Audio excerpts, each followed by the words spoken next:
जसं आता अष्टविनायकाचे आम्ही 7 मंदिरं करत आहोत. भीमाशंकरही प्रोटेक्ट नाहीये, पण भीमाशंकरला मी जवळपास 30 कोटी रुपये खर्च केले.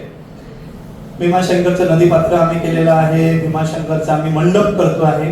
आणि सांगायलाही आपल्याला आनंद होईल की एवढ्या फास्ट रिकन्स्ट्रक्शन फक्त भीमाशंकर मध्ये पूर्ण महाराष्ट्रात आतापर्यंतच्या इतिहासात पहिल्यांदा करतो. फक्त 3.5 महिन्यामध्ये तो मंडप दगड घडवणे, परत तिथं नेणे आणि उभं करणे, आणि तिथं गाडी सुद्धा जात नाही. तुम्ही बद्दल बघितलं असेल सगळ्यांनी, भीमाशंकरची स्थिती एवढी आहे आणि तिथल्या लोकांना सांभाळणे.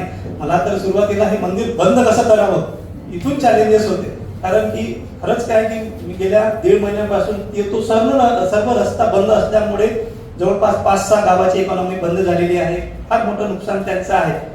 परंतु कुठे नाही कुठे हा आपल्याला तो त्यांचा जो काही व्यवसाय आहे हा मंदिरापासून आहे असं जेव्हा त्यांना समजतं आणि हा भविष्यात वाढणार आहे, त्याच्यामुळे हा जो निर्णय घेतला आणि त्यांनीही आम्हाला मदत केली.